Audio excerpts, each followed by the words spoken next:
வாழ்க்கை ஒரு வட்டண்டா, நீ பண்ணுறது உனக்கே திருப்பி வரும் அப்படிங்கிற மாதிரி என் பசங்க வந்து கேட்பாங்க, எதுக்குப்பா மேக்ஸ் படிக்கணும் அப்படின்னு.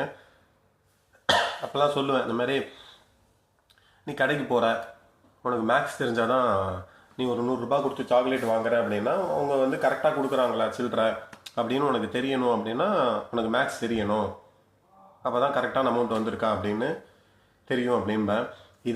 இது வந்து எனக்கே இன்னைக்கு ரிலேட்டாக யூஸ் ஆகும் அப்படின்னு நான் வந்து எதிரே பார்க்கல. என்னங்கிறத இன்னைக்கான என்னுடைய லைஃப்ல இருந்து ஒரு பக்கத்தில் பார்க்கலாம். கற்றுக்கிறதுக்கு வயசே கிடையாது, எல்லா வயசுலையுமே நம்ம கற்றுக்கலாம் அப்படிங்கிறதுக்கு இன்றைய பக்கம், என்னுடைய வாழ்க்கையிலேருந்து பக்கம், நாளைக்கு சனி ஞாயிறு, இந்த சாப்பாடு ஃபுல்லாக இந்த பண்ணையே சாப்பிட்டு சாப்பிட்டு செட் ஆகாது. அதனால் கொஞ்ச நாளாக சமைச்சிட்ருக்கேன்.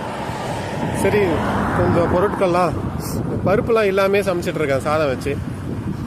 அதனால் ஒய்ஃப் வந்து கொஞ்சம் பருப்புலாம் சேர்த்துக்கோங்க அப்படின்னாங்க.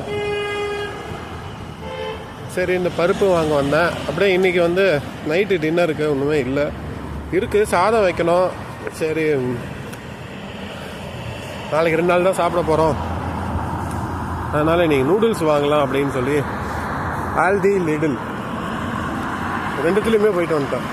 ஃபஸ்ட்டு இவங்கக்கிட்ட போனேன், லிடிலுக்கு போனால் அங்கே வந்து நூடுல்ஸ் வந்து ரொம்ப அதிகமாக இருந்தது, ரேட்டு கொஞ்சம் அதிகமாக இருந்தது. ஆனால் ஆல்டிக்கு போனால் அங்கே வந்து 4 வந்து 139 140 என்னமோ போட்டிருந்தாங்க. அதுலேயே அவங்க பிராண்ட் ஒன்று இருந்தது, அதை வாங்கிட்டேன். இப்போ எதுக்கு வந்து கற்றுக்கிறதுக்கு வயசு ஒரு விஷயம் இல்லை, எல்லா வயசுலையும் கற்றுக்கலான்னு சொல்லுவேன்னா, என் பசங்களுக்கு வந்து இன்னும் இந்த காசெல்லாம் வந்து என்ன தெரியாது. இப்போ தான் பொண்ணு வந்து கற்றுட்ருக்கா. நம்ம இந்தியன் ருப்பீஸே, நான் இந்தியன் ருப்பீஸில் தானே இவ்வளோ வருஷம் இருந்தேன்.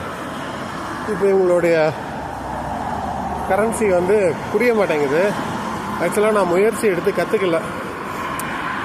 அதனால் எவ்வளோ கொடுக்குறோன்னு மட்டும் தெரியுது. ஏன்னா 10 பவுண்டு 20 பவுண்டு அப்படின்லாம் பார்க்க முடியுது, அந்த நோட்டில் எழுதியிருக்காங்க.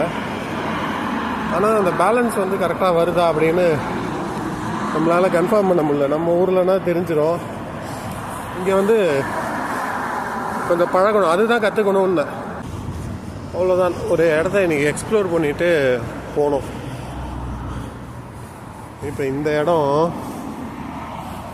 இது வந்து நம்ம சப்வே மாதிரி இருக்கா, மேலே வந்து பஸ்ஸு போயிட்டுருக்கு, இங்கே வந்து சப்வே மாதிரி இருக்குது. இதே மாதிரி சப்வே உள்ளே பொந்து ரூட் இருக்குது, அடியில் பொந்து போனோம். அதான் அங்கே திரும்பி இன்னொரு சப்வே மாதிரி வரும்.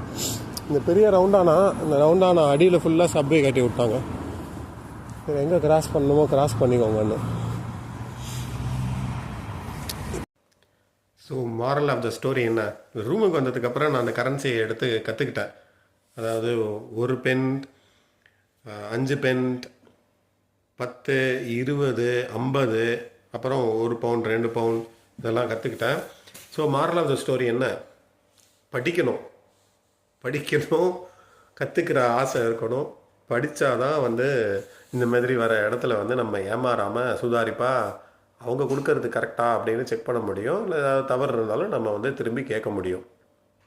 படிப்பு படிக்கிறதோட தெரிஞ்சுக்கணும், மக்கடிக்கிறது சொல்ல வரல, ஒரு விஷயத்தை வந்து புரிஞ்சுக்கிட்டு படிக்கணும்.